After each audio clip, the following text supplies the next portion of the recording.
Hey, we're live here. Sorry, we were waiting on Jay, and Jay is not here yet. We don't know where he's at. He has not responded to texts, so hopefully everything is a-okay. But we're here to talk about the Padres. They went 3-3 on the last during the Milwaukee Dodger series.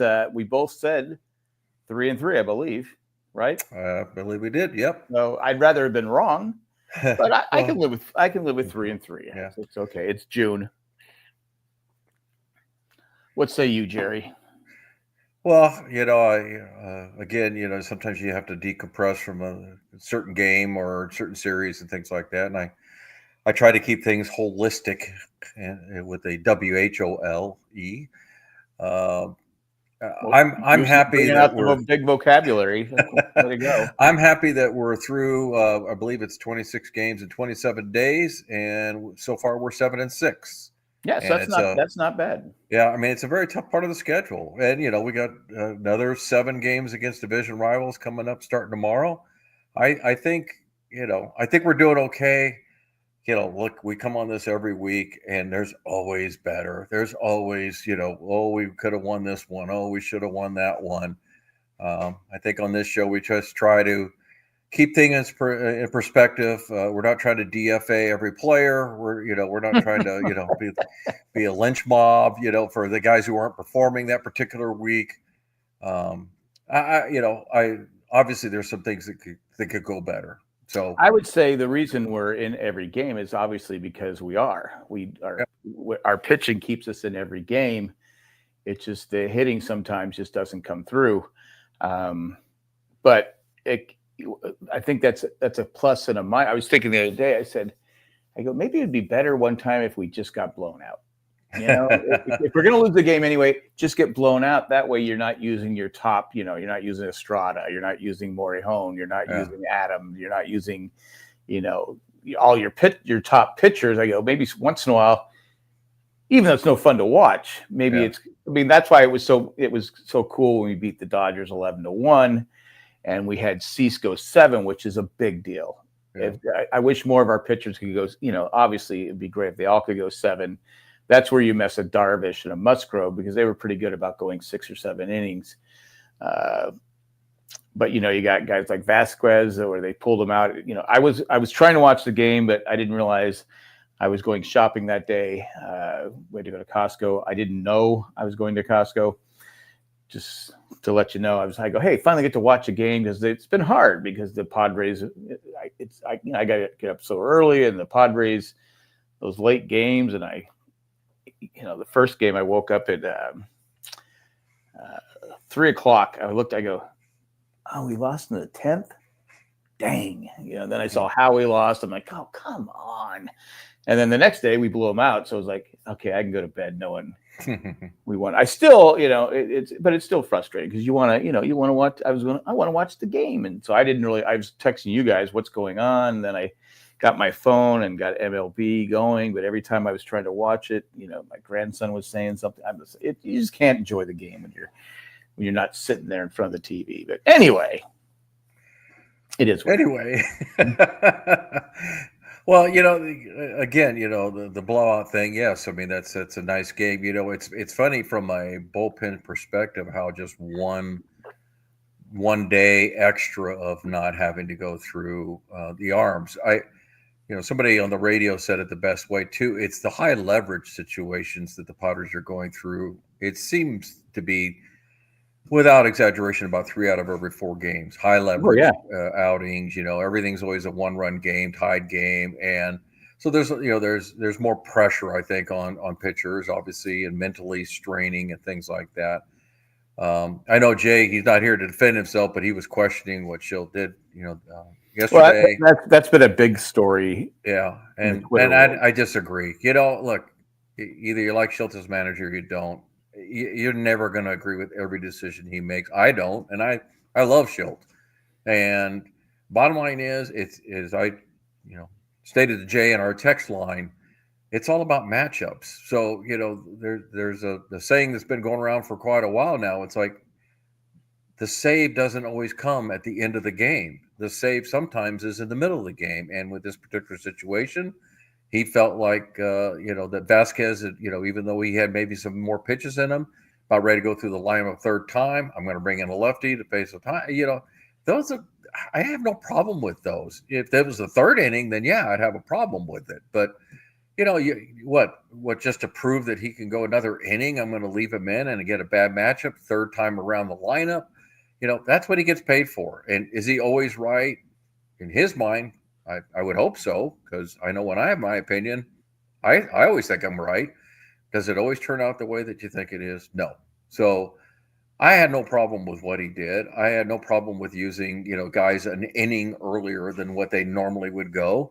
Because the bottom line is as you get going, everybody, and I've been drilling this through you guys a lot, everybody's got to do their own part. There is no such thing as the 24th guy or 25th guy's got to do their job just like number 1 and 2. Is a time and a place for everybody. But I would say though the problem is we're not getting that a lot consistently. I mean, the bottom games over 500, Jack. I get it, but even you and you're anti-Peralta, I think, right now, from the texts we've got, back and forth, and again, he just doesn't get the job done. I mean, time and time again, he doesn't get the job done. You got Lockridge, who can't hit, and like I said, the only thing you're good for is defense, and like I said, he's had some great defensive plays. But that I was listening to I was watching the 11-1 game again because I wanted to get a video out of it. And I was doing the Dodgers announcers, and they were even talking. They go, yeah, he just blew it. He goes, that should have been. Yeah, no, I mean, guys don't should have been easy out. So it's not even the Padre fans complaining. I mean, Lockridge, you have one job. You're not going to save us hitting. Your job, you go out there. You have to play solid defense. So you're saying the 24th, 25th guy has to pick us up. Well, he didn't. Yeah, and you're going to lose those games. And every ball club has that, though, Jack. That's my point. Every ball club has to depend on those guys, and sometimes they do their job. That's why they are the 24th and 25th guys. Yeah, because they don't always do the job. If they did, then they'd be the number 1 and number 2 guys. But I get it that we're, like you said, you look at the Dodgers. I guess the Dodgers have a huge advantage with payroll, but their bottom lineup, it's like, God, it's like a gauntlet going through the Dodger lineup. If you gotta be pitching, but it just, for me, I just get frustrated because it's like, okay, but it is what it is. I mean, that's the Padres lineup. They're going to win close games. They're not going to blow a lot of people out, and until Tatis starts hitting again, because you remember April, we were clicking offensively. Why? Because this guy was having an MVP type first month. And I don't know if it's the hit on the wrist, because it all started the day he got hit. I mean, he hasn't been the same since he got hit, not the forearm, by, we were actually at the game in Pittsburgh by Keller, I think it was, right? Yeah. Yeah, and he has not been the same. So is he playing hurt? Because you can see what he does with that ball that Arise hit down the line, and he went flying. I forgot how fast he was when he was running around the bases. Like, oh my God, I forgot how fast Tatis was. So again, I keep hoping he'll break out of it and get going, but as of now, it has not happened. Well, I think you're shorting a lot of the other parts of the team, though, because the pitching was fabulous. Jackson Merrill also, in fact, if not more, was hotter than Fernando when the season started. So it goes back to the point we've been making for the last couple of shows. With this offense, it takes 3 or 4 guys. I think the thing that exasperates what's going on now is something we've talked about before. I get the Victor Rodriguez school of thought on the Petco hitting, as they call it, spreading it around the field and everything. I'm for it. But the fact of the matter is, well, I'm not totally 100%, because I think that in itself it's causing a problem. I think too many guys are trying to go the other way when they should be trying to pull the ball. The Padres right now have hit 57 home runs. They are 27th out of 30 in home runs. That's not going to work unless everybody starts hitting all over the place. I have no problem with, I was talking to one of my buddies today, and I said, look, I have no problem with the Victor Rodriguez part of hitting when you're just trying to get something started, you got 2 strikes on you. Of course, just put the bat on the ball, try to take it where it's pitched, things like that. Things that we've talked about since we were little leaguers, right? But there's a time and a place that you need to say, I am going to go out there and the first pitch I swing at, I'm going to try and hit it over the fence. I'm going long ball here. Which I and I agree think with. that's what's the problem with the Padres. I've seen them take so many pitches, whether it's Bogarts, Fernando, even Manny to a certain extent, where they're trying to go the other way all the time. And that doesn't work either. And these guys are professional hitters. So until they kind of come up with that, I don't know what's going to change, because we are a singles hitting team. We just don't hit homers at all. And if anything, not just the Dodgers, but just because we just got done playing them, they prove that one big knock is sometimes all you need. Well, they have power all the way through the lineup. Well, but the bottom line is look at what the Padres did pitching wise against them in the series. They pitched really well. They gave up 2 big home runs. Yeah. Those ended up being game winners. The Padres hit any home runs? No, I don't think so. So, sometimes it's just that simple, So I'm not disagreeing that Fernando needs to get going. He needs to get the pop going. But, Jackson Merrill, since the last month, is hitting 210. Yeah, I know. So, he even said I think I guess my thing is that I talk to a lot of Padre fans where I go hang out, and they're trying to nail it to one guy. This guy, why this guy? And it's like, I keep saying, it's the team, folks. Because right now, literally, the only guy that's really shining is Manny. Yeah. So I hear what you're saying about Lockridge. I hear what we're saying about the catchers and the left fielder and this, but all these other guys play on the team too. So I guess I'm kind of don't want to get to the point where it's Lockridge, it's Wade, it's the catchers. Well, no, I'm not saying I think it's everybody needs to bring it up. But I'm not meanwhile, saying we're 9 games over 500. I'm not saying it's just Lockridge, but I'm saying, okay, you have one job to do. Yeah. Because we can't rely on your hit. Can we rely on his hitting? I don't think you said that you remember making some good defensive plays. I don't remember anything like that. Well, just comes we to were in mind. Pittsburgh where he threw the guy out at home. Okay, well, there's one. Yeah, but I'm just saying. I'm just saying though. I look at guys like Lockridge. He made a diving play too in left field. He came in and made a diving play. But I see guys like that is the normal 24 and 25 guys that you don't normally need. And look, we have talked about it. They do need a left fielder. I mean, look, we can kid ourselves all we want. We can say, but they need a real left fielder. Yes. So until that's done, we're going to stir this same drink over and over and over. The catchers don't hit. Bogarts hits 240. Cronenworth hits 230. We need a left fielder. Yeah, all of the above. But at a certain point, Bogarts is who he is. We can sit here and scream about the contract we want. It's who he is now. He is a 250 hitter with limited power. Cronenworth is a 230, 240 hitter with a little bit more power. He's not going to drive in 50 runs this year unless he just gets absolutely hot. Gavin Sheets came off the demolition line and had a great month. I haven't seen a whole lot lately. So streaks are streaks. Jackson Merrill is one of my favorite players. Still is. He's in a slump. It's going to happen. You add all this together, I'm almost shocked that we're 9 games over 500. Well, it's the pitching. Yeah. Sometimes. Yeah, I mean, and that's sometimes without it's not. that's without King, and that's without again Darvish, and no Musgrove. Yeah. I mean, the young Vasquez, I think, has pitched pretty well. I mean, the last 2 times he hasn't even gotten 5. He hasn't gotten 5 innings through.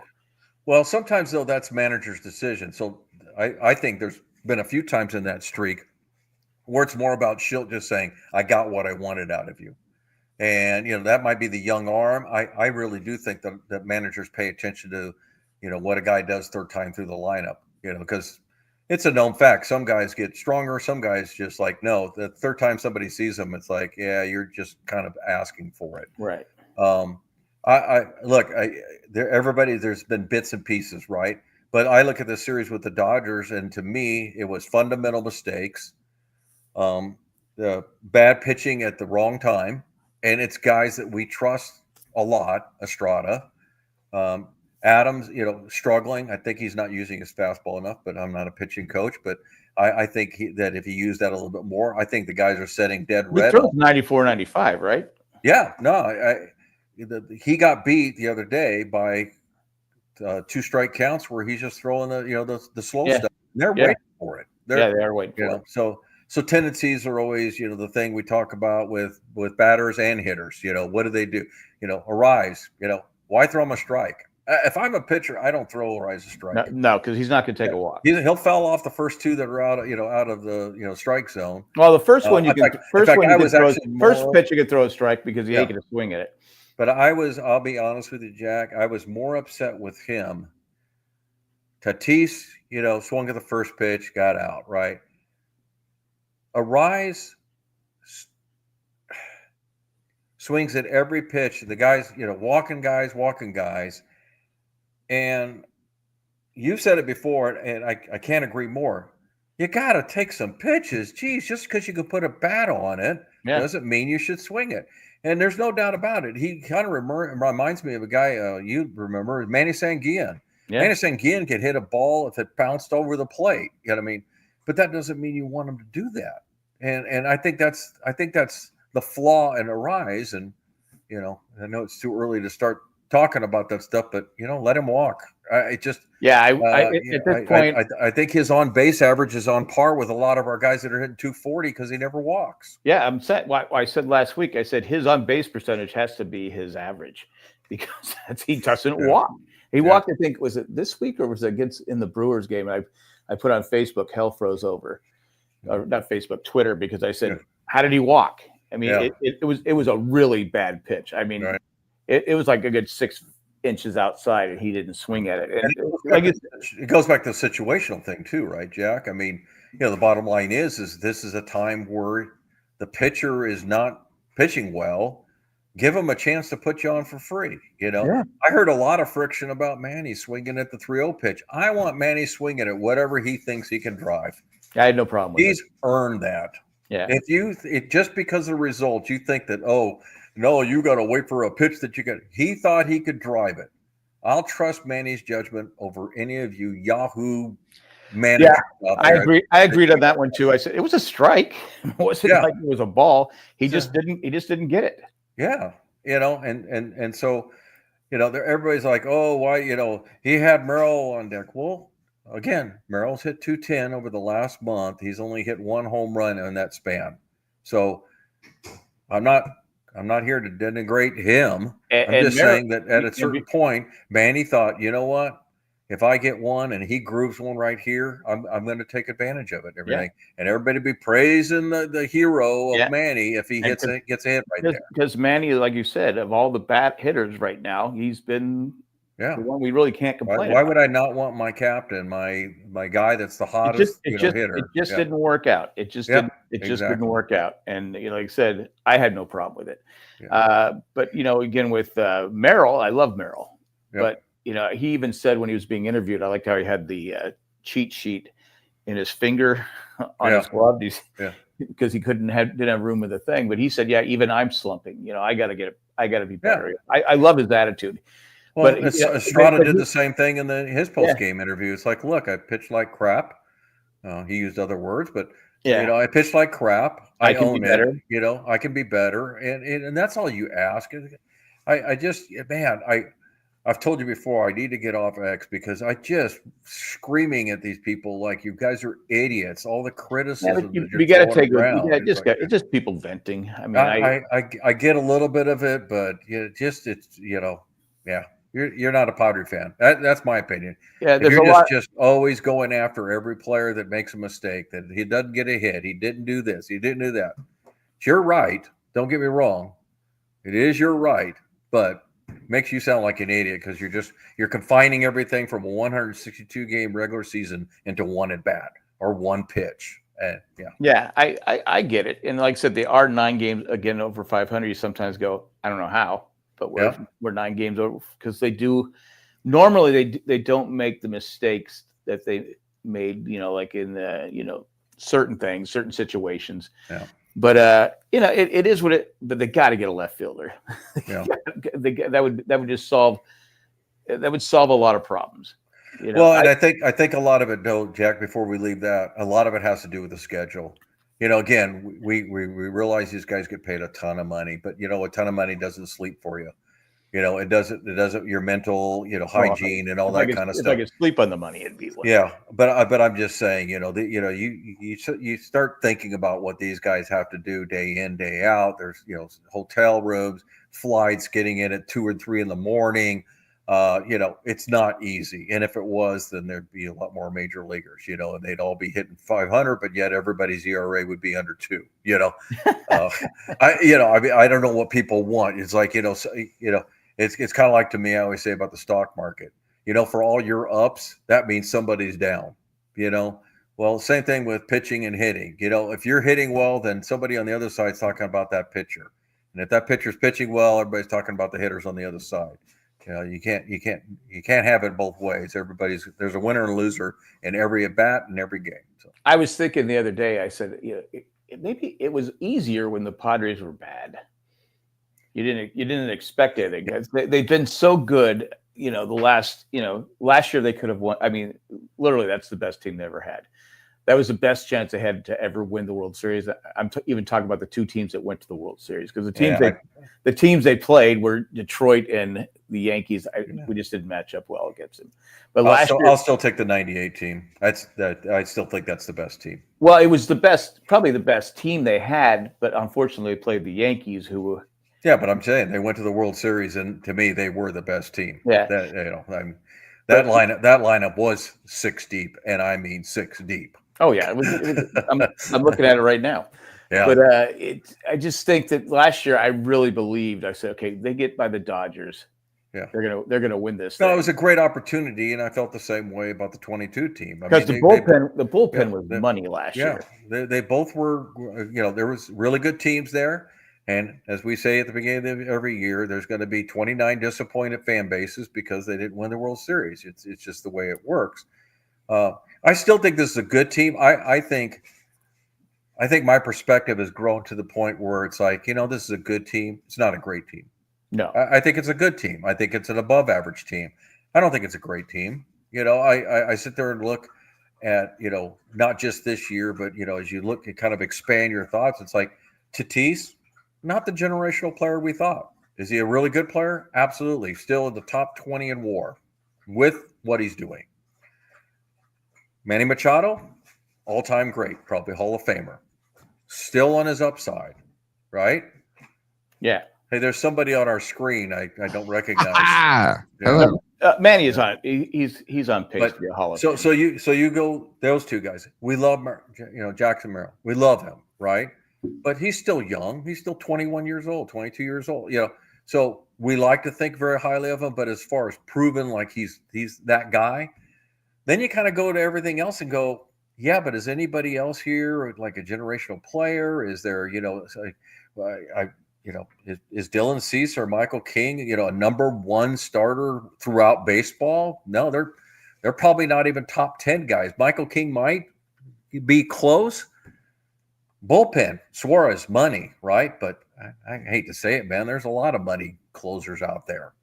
So I look at this team and I say, it's a very good team. It's not a great team. Bold take. That's the first thing out of your mouth. Bold take. Well, we're talking about the fact, Jay, that they're still 9 games over 500. But if you look at this team, is there anything that surprised you positively this year? Well, like is somebody or any group of players you think are doing much better than what you thought, and is there anybody, quite honestly, doing any much worse than you thought? I think not really. I mean, the thing is we have a couple people going through slumps right now. Yeah. I think Arise playing as poorly, or playing the offense being as poor as it's been, is surprising. I know there's like underlying metrics and stuff, but it is kind of wild. He did better with the damaged thumb. Well, but there was a good article today on Fangraphs just about, the change in Arise over the course of his career. And his barrel rate's gone down.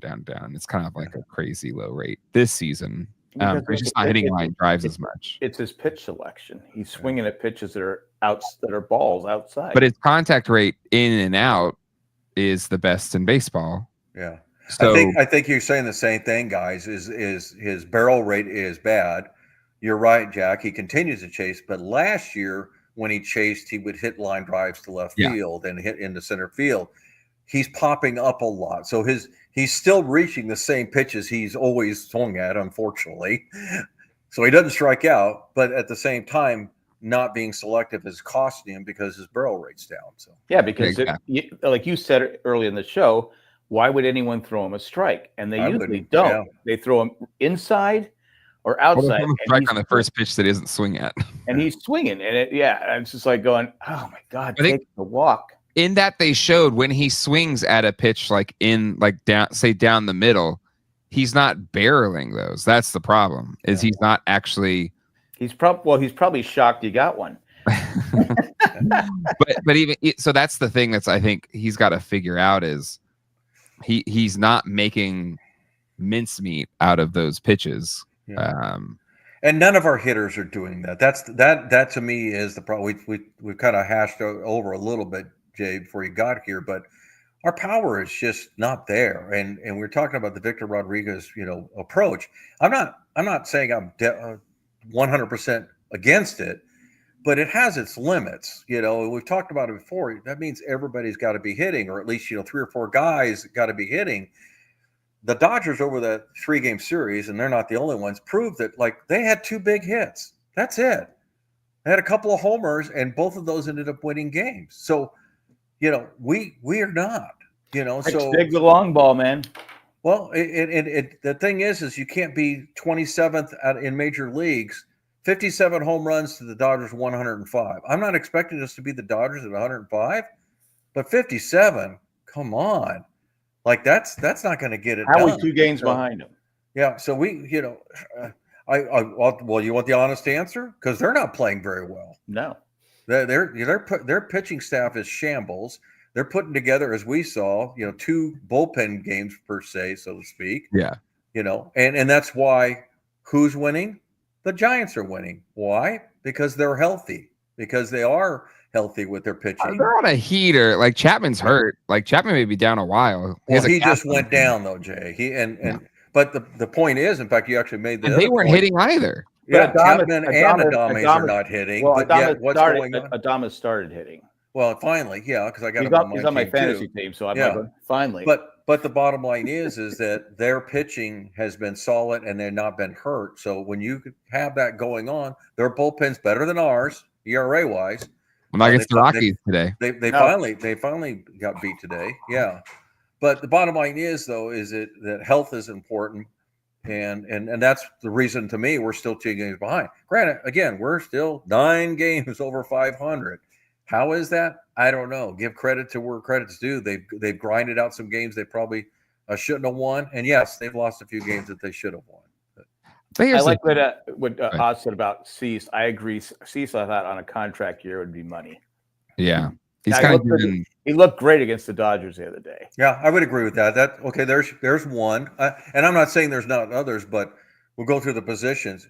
Are the catchers doing anything more or less than what we really thought anyway? No.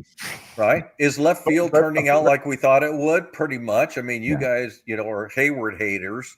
And we brought up Ornelas. We brought up Ornelas. We brought up Gonzalez. We put Lockwood. We put Wade out there. It's a void, right? It's realistic. Okay.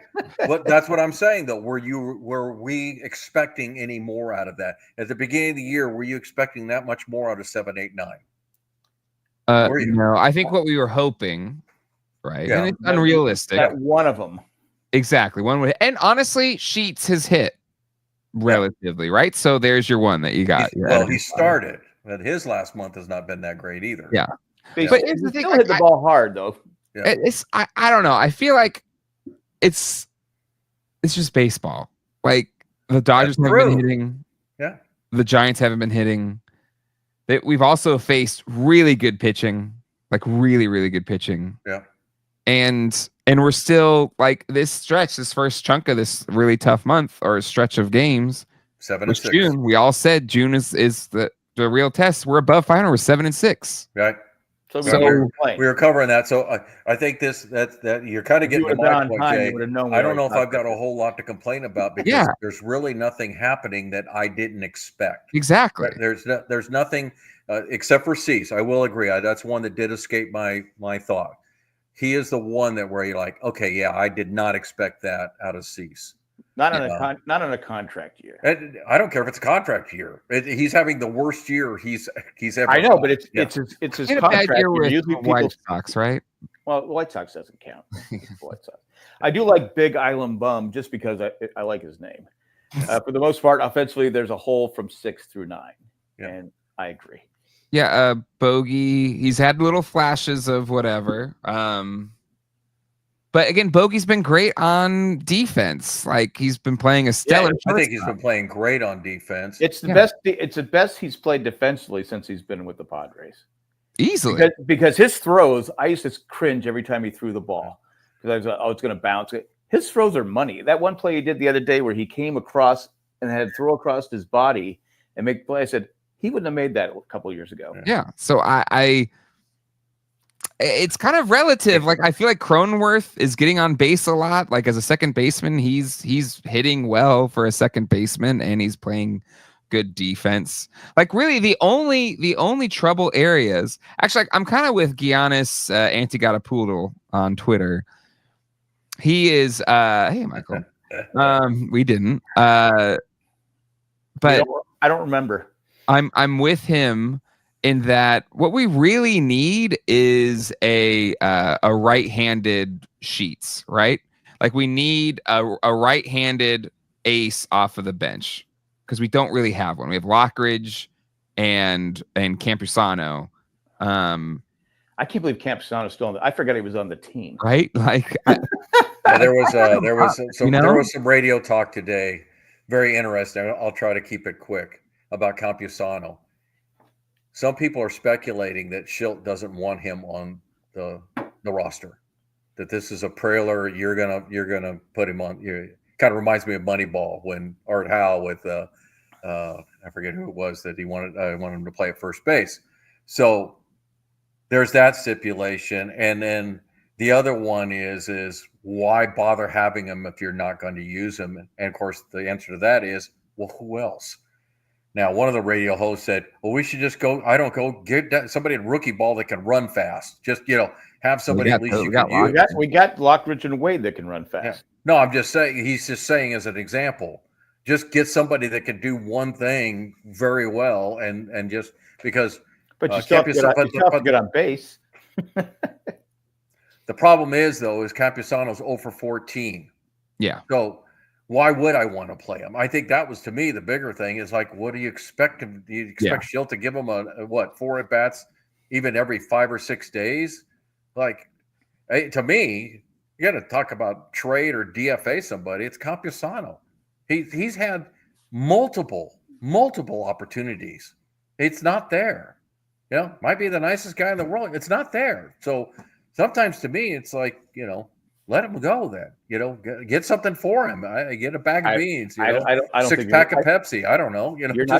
There's no way you're getting Pepsi out of him. There's no way. But maybe the beans. But I liked when he first came up. I thought he sprayed the ball around, had some punch, but his defense just was not there. I mean, I remember Kirby Yates wanting to kill him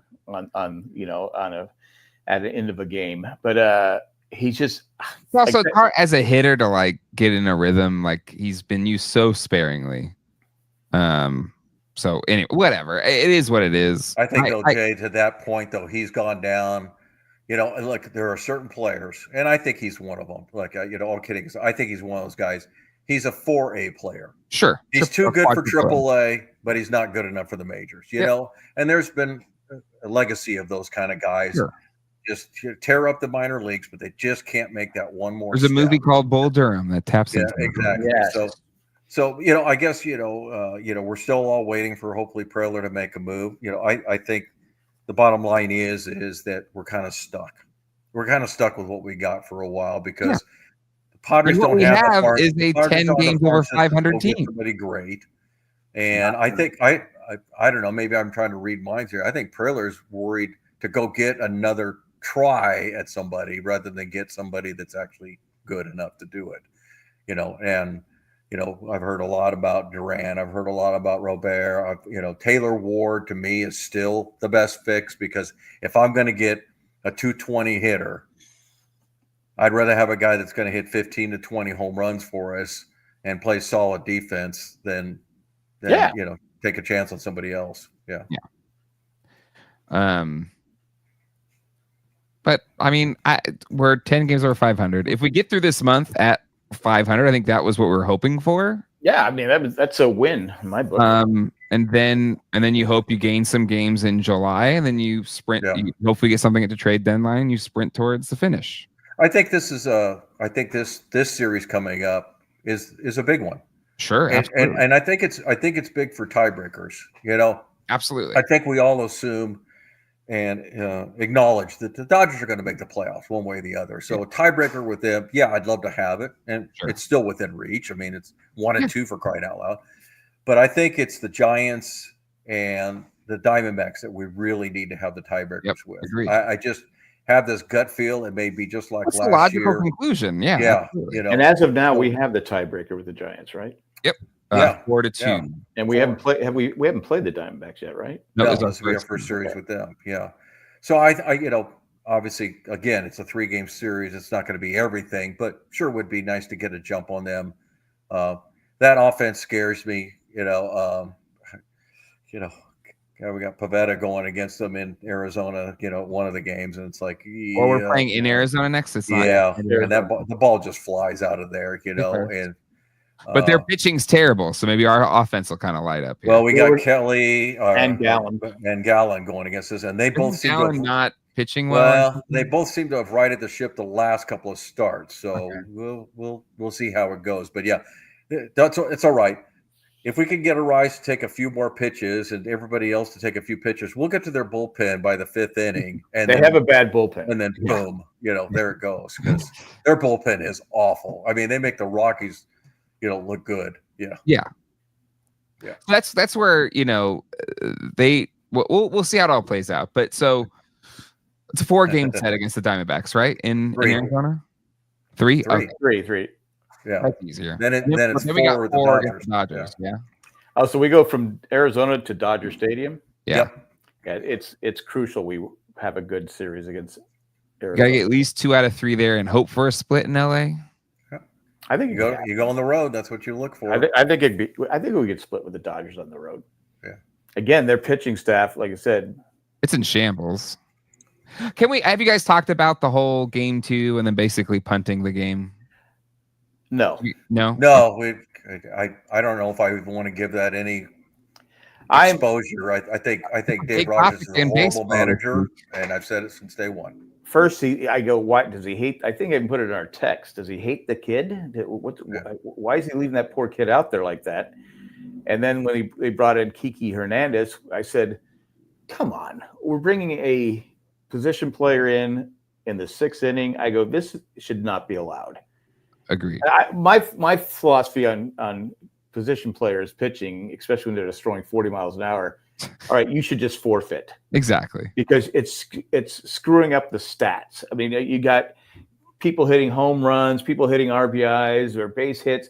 It's there should be an asterisk because they're lobbing the ball up there. It's a joke. And I'm Dodger fans. Oh, we're playing chess while you're playing checkers.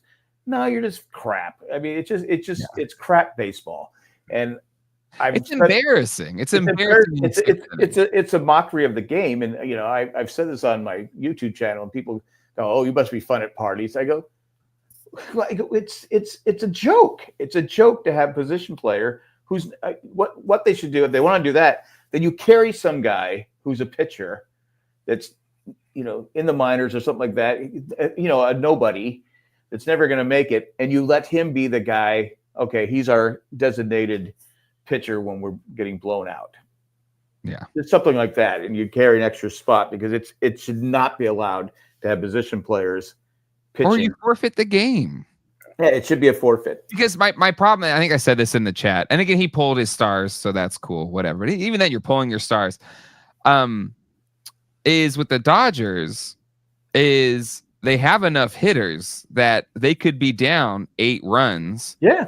Put in a position player and still score 8 runs and win the game. Yeah. And yeah, it's I had 2 problems. One was that, Jay. I mean, if I'm on the bench, I can think whatever I want about my manager, but to sit there and go, wow, it's the 6th inning, we're throwing a towel in, right? My biggest issue is I really feel sorry for Sauer. Oh yeah. I think that is just unbelievably bad managing to leave a guy to throw 111 pitches. And he's never thrown that many. Yeah, and it's just 82. And to your point, Jack, it's a bad look. I got a buddy who's got season tickets at Padres, really, really nice tickets. Hopefully, Michael will find his way to see me to the game. Wait, who's his usual? Who usually goes with him to the games? Well, he's got a wife and he's got a partner. So they split them up. So anyway, you just need to I don't know, put some. So he's told me one day he's gonna hey, I said just give me a call. Anyway, I'm gonna take you someday. Yeah. Well, I have a friend that has season tickets to the Hurricanes, and his wife usually doesn't want to go. So then it's like, hey, you want to go? I'm like, yeah, I'll go. They're great seats, so it works. But I think the thing to me is the fans. And I will speak to the LA fans that came down, and you paid good money for those tickets, and you came, took the time to come down to San Diego, bring your kid with the glove and all that kind of stuff. And in the 6th inning, your team gives up. Yep. I got a problem, and so it's not just baseball. The NBA is going through this, has been going through it for a long time. That's sitting their stars. And I get it. You can't always, injuries happen. Yeah. I'm not saying you can't give a guy a day off and everything, but the mockery of it, the bad to me karma that you gave that pitcher. I know. He's got to go home and wear that thing on his sleeve as he goes back and takes the bus back down to the minors. Yep. And the old Pat, like, you did a solid for us, guy. You went out there and gave us that. That's just wrong. So.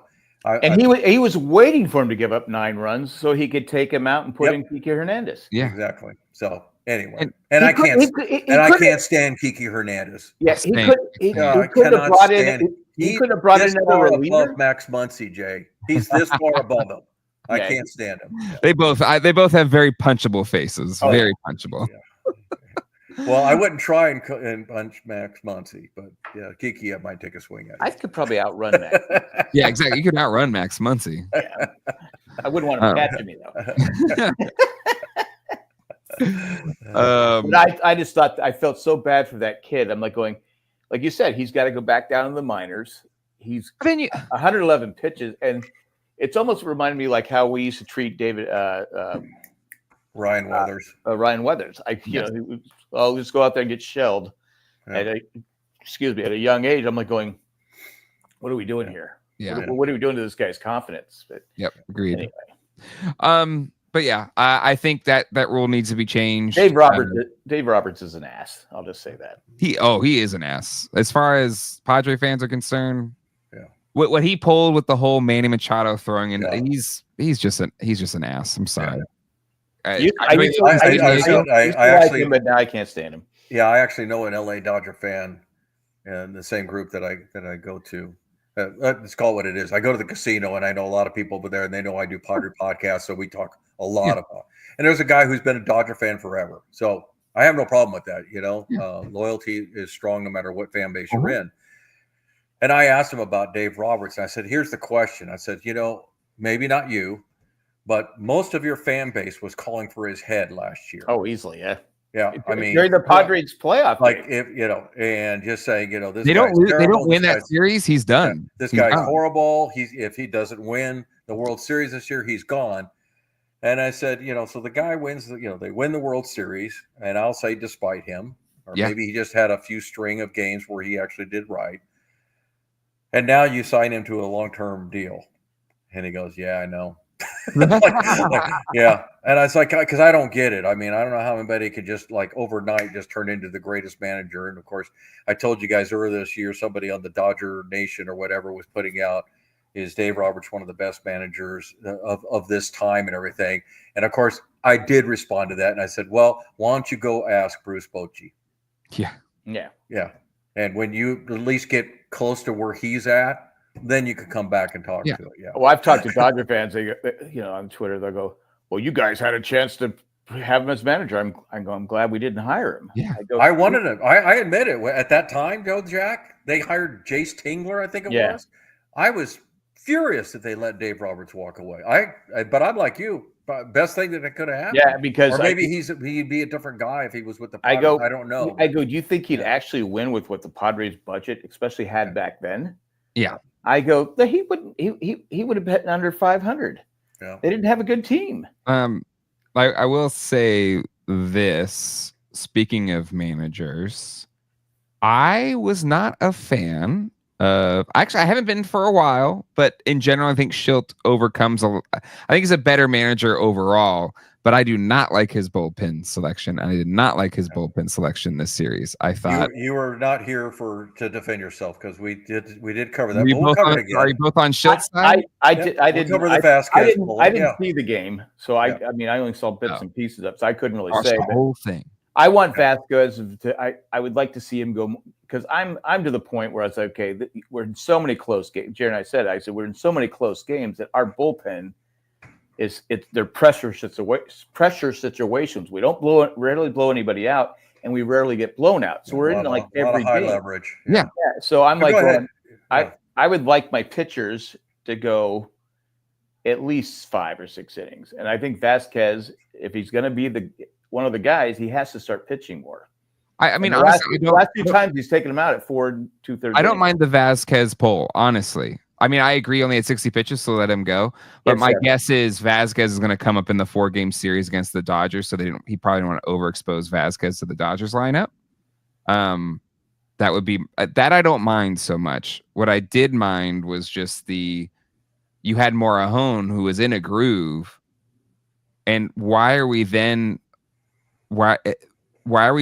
pulling him to put in Jeremiah Estrada to then get blown up and then put in Adams? Like we kind of just desynced the whole thing when you're just going to put Wandy Peralta in the 9th anyway. Like it was just kind of like it was a mixed bag of what are we trying to do here? Because if I'm Schilt, I'd much rather give if we're not in the lead, I'd much rather give my higher leverage arms 2 days rest ahead of the next stretch of games where we're probably going to be using them in the Diamondbacks and Dodgers series instead of using them and only have 1 day rest for everybody. Now, if we were tied or in the lead, use your high leverage guys, but we were 2 runs behind. So I think with the defense with Schilt, though, is he knows his offense is not on all cylinders right now. Exactly. It's not the offense of April, but I think at the time he wasn't. Before Estrada, they were only 1 run down, right? Or they were tied. We weren't down at all. I was going to let you guys finish. We were down 4-1. Oh, I'm sorry. Estrada. Sure. It was tied 1-1. It was tied 1-1. 1-1, guys. Morahone was in a groove. I wasn't watching. They couldn't hit him. Morahone. Why'd they take him out? And I get Jerry, you're a matchup guy. I get it. No, but that's the crap that freaking. Again, you can have your opinions. We can agree to disagree. That's what they give Roberts crap for. Yeah. You pull a guy because it's not the matchup, and then you bring the other guy in middle of the inning, and then he's not quite in rhythm or in sync in the middle of an inning, and then he gives up a home run, and that's what people give crap to Dave Roberts about all the time. And he was blown up Dave Roberts. How many more times has Mike Schilt been right though? Okay, so again, I think he's masterful with the bullpen. I have my opinion. You got yours. The bottom line is it's still one of the best bullpens. So obviously he's pulling some of the right strings. We're winning a lot of tight games. He's pulling a lot of the right strings. He said on the radio when they interviewed him, it's like, it's the hardest job we have. It was Ruben was on and he says, it is singularly the hardest job that we have. And he's talking about him and Schilt. Mm-hmm. It is difficult. How many guys are pitching? What's their velocity? What's their spin rate? How are they been doing lately? Do they need a breather? Can they go another inning? He says it is. That's where I spend almost all my time. We can't get it right every time. Sometimes we can't get it right. I still go back to it's not just the matchups. A save can be in the 6th inning, it can be in the 8th inning, and sometimes it's the 9th inning. I felt like it was the right call. And I will say that because Jeremiah Estrada, through the years that we've had him, has been money. He failed this time. He took it on the chin in his post-game interview, said, I pitched like crap. Stand up. Yep. So there you go. It's the same thing as Manny hitting the ground ball to short. 3-0, hit one to short.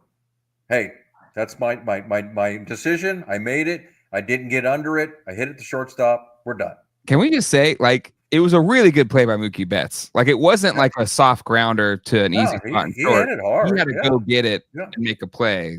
Yeah. People giving him crap for swinging there, I don't have a problem. It was a strike.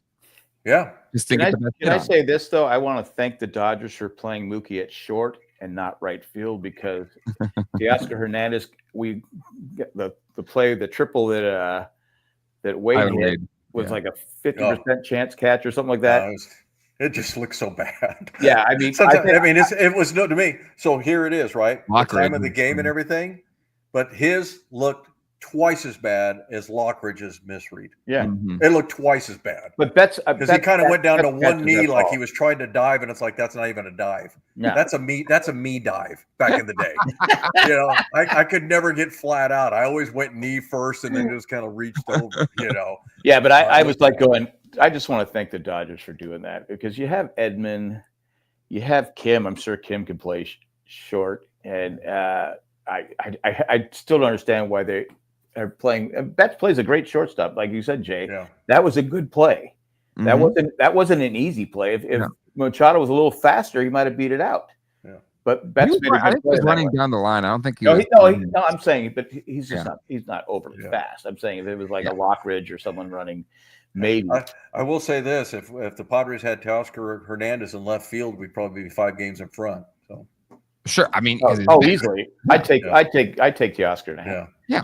I'm just saying, if I had my choice in right field, I'm putting Gold Glove Mookie Betts in right field, not Teoscar Hernandez. I put him in left field or DH him. So wait. Sorry, you can't DH him because you got Ohtani. I did want to ask you guys. I know we're getting close on time here and everything, but we got the trading deadline. I know it's still 6 weeks away, but it's the talks are getting a little juicier and all that kind of stuff. But I think the Padres are going to pull a big one. I've kind of changed my mind. I think they're really. I think they're gonna go lock, stock, and barrel to go get somebody that's really good. I sent you one of the texts yesterday. Well, it's not that one, because that ain't gonna happen. Okay, Ronald Acuna not coming to the ball. No, that's not gonna happen. Why not? Braves are struggling. But I just got this sixth sense. I don't have a name, but I got this sixth sense that says. It's not going to be obviously the magnitude of Soto, because there's only a few guys that fall into that category. But I do think that they're going to go get somebody real, and it's not going to be some let's hope he comes over and hits who's real that's available. Well, so that's just it, right? There are some guys that have lesser contracts or a little bit heavier contracts. Look, that could include like people watching right now. By the way, put in yours in the chat. Like, who do you think we go and get, or maybe who you want us to go? So, I mean, you have some teams, and Atlanta is one of them. You have some teams that are going to have to sit there and think, what are we going to do here? Are we going to be sellers? Are we going to be buyers? And I think that picture is getting a little clearer, because I think some teams are starting to really look at it. Arizona's another one. I don't think that Arizona is going to trade us anybody, because they're not going to give us anybody they don't want to see going the other way. Yeah. But I just have this gut feeling, Boston's definitely got they brought up Roman Anthony. I don't know if that makes Duran come over any quicker, but I don't know. I just got this gut feeling that Preller's not going to stick his neck out for just another hope. As you guys, old guy, or has better years and all that kind of stuff. No, it's got to be a guy that, if you're going to trade, it's got to be a guy that makes sense, and a guy that you said, okay, at least he's going to come over here and produce. I can't have, because left field is the black hole. I mean, the catchers, I think we can live with the catchers if we had some production from left field. Mm-hmm. This from the beginning of the season, if I can live with the catchers, because they do seem to be, and even the was it ESPN? One of the games, it was at Fox, we're saying about Maldonado, he's like having a second coach, and like you've been saying, Jerry, it's like the pitchers like him. He's frustrating. I mean, he hit a home run, and it's like, but he is who he is. But he's like having a second coach, and the pitchers like him. So yeah, I can live with that if you get somebody in left field that starts producing. And again, I think the season hint. This guy, again, I'll say again, he has to be the guy that starts. He needs to come back to be the guy we had in April. Yeah, it's not just about adding a left fielder. I mean, what we have, if what we had was producing at their career levels, for whatever you want to call that, then yeah, we'd be doing much better. There's no doubt about it. Cease, even Jackson Merrill. I mean, granted, he's still at the 290s, so it's not like he's struggling as a whole season is considered. Again, I understand what you're saying, but Fernando Tatis right now is in the top 20 in WAR in Major League Baseball. So even with what he's doing, he's still 2.7, and he's right up there with Corbin Carroll. Because he had an amazing April. But the bottom line is it's all 162 games, Jack. If he didn't do what he did in April, then we'd be 5 games back. I can't do that. I can't play the game of this Obviously 5 games. That's what yeah. Great players will figure it out. Like exactly. It's like people were talking about Soto at the beginning of the year, like, oh, Soto, he sucks. But now look, he's on a tear. He's hitting 3-something with 1,300 OPS or whatever. Like, you kind of just, I feel like that's going to be fine. All right. Yep. He will settle his paternity suit. His dad will get better. He'll lock it in. Then see where his dad got mauled by a dog. Yeah, there's a lot of rumors on the internet. I don't know. Who knows what it is? But also, but just players go through ruts. Like, it happens. It's a long season. It's like Manny Machado. He's always like, by the end of the season, it'll be the back of the bubblegum card. And with some of these players, it's just how it is. And like, how many times are we like, slamming on Manny Machado? But he is having an incredible season. I don't think I've ever slammed on Manny Machado. There's people that do because he goes through a rough stretch or whatever. The Dodger fans are ready to rip off Teoscar Hernandez's head because he was going through a rough patch. I said trade him to us. I'll take him. Right? It's just kind of one of those things. Like baseball's a long season, and you just kind of got to go with the ebbs and flows. There's times when your team will be the best team in the world, the worst team in the world, and just mid, and then it's just kind of, you got to ride it out. I'm not saying Tatis won't come out of it. I think he will. I'm just saying to me, he's the key. I think he's just the straw that stirs the drink. He's the guy that sets everything up. It's been Machado. Machado's been good. The team has been good. I think you guys both make the point in separate ways. I predict that the first home run Fernando hits will set him off, because that's kind of, to me, what happened with Manny. Manny's known for his slower starts as far as power, but again, he had never hit less than 7 by the end of April, and he only had 3 this year, right? But we know Manny, he's a streak home run hitter. He's not a streak hitter. He's a streak home run hitter. Mm-hmm. And now, boom, boom, boom, he's in double digits, right? I think Fernando's going to be the same. I think he's just going to connect one to left field. And I will stand by my statement. He needs to pull the ball. I think he's trying so hard to just hit it where it pit. Man, go back to hacking. I want to see him take 3 swings where his helmet comes off, because that's Fernando. I agree, but that's what I think got him in this rut. He got hit on the arm, and then he got pissed off that umps were calling balls strikes or whatever. Well, they still are. He gets one bad call almost every at bat. Yeah. So I think he said, "Fine, I'm just gonna screw this disciplined plate approach. I'm just gonna try and hit home runs." But then it kind of threw off his swing, and he's just kind of been in flux since. Well, they say he tinkers with his stance and swings all the time. Mm-hmm. Well, all batters do. I don't see any batter with the same one. We got guys on Twitter that are always putting guys different stances and this and that. And it's like, man, again, I'm not a baseball player, but I played a lot of softball my day. Man, my stance was different like every week.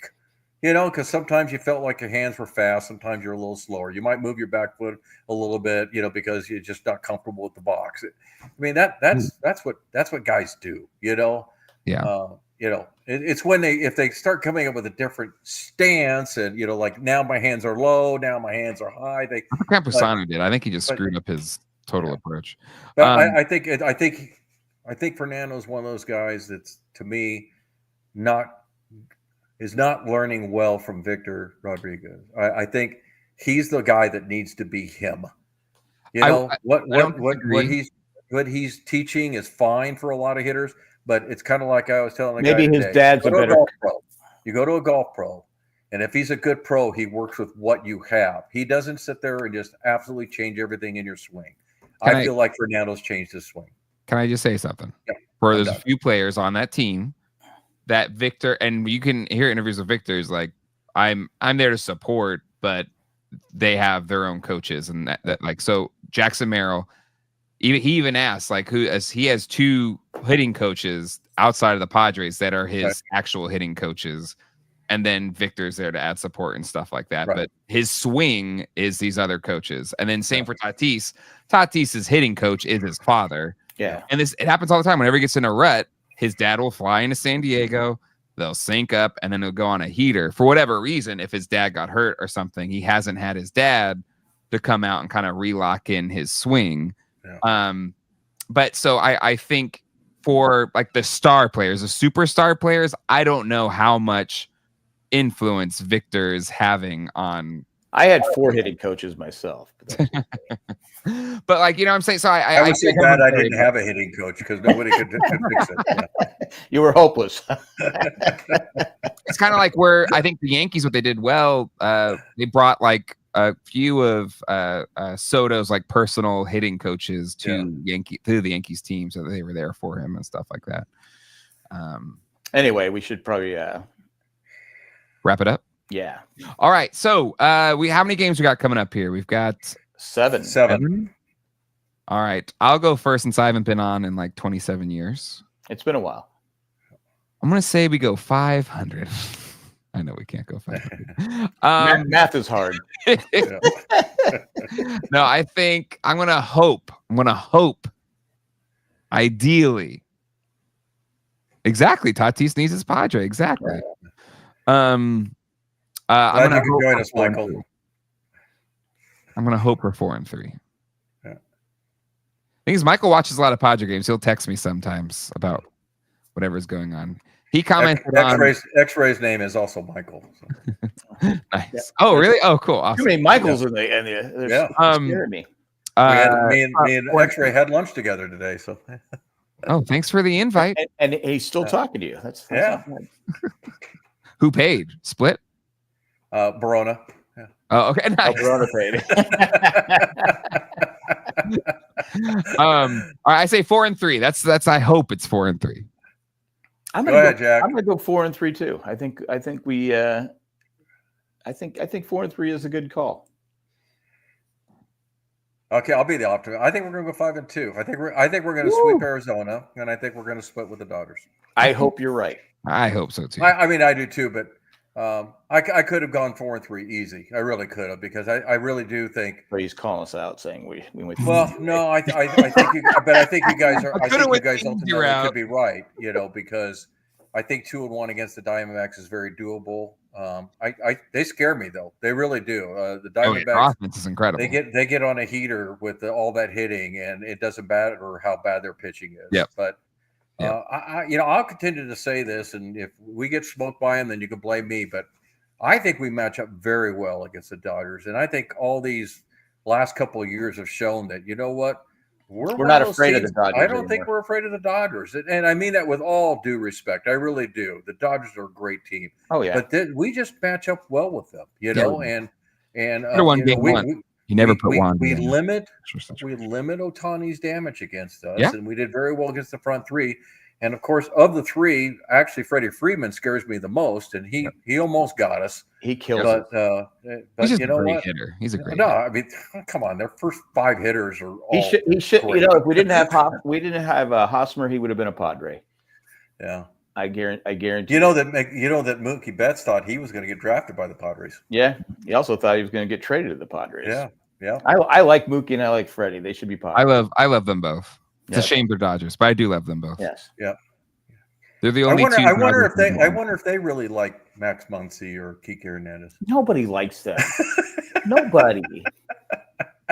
Max Muncy doesn't like Max Muncy. Yeah. He looks in the mirror and punches the mirror. Goes, "Oh, Yeah. I keep forgetting that's me. That face is punchable. I keep forgetting." Ah. Max Muncy's watching this and just crying. Well, Max Muncy's not watching this because we're not his rivals. So No. No, what a I'm sure Max is a nice guy. I'm sure he's a nice guy. But he comes across. you know when when you are somebody's rival is when you say they're not my rival. Yeah, exactly. Yeah. Exactly. Yeah. It's like when your kid tells you, I didn't do it, and they get all defensive, like, oh, so you're telling me you did it. Thank you. Yeah. All right, I got to go, guys. All right. Thanks everyone who joined us. Thank you, everybody. We'll see y'all next time. Hasta luego. And goodbye. Bye. Arrivederci. Aloha.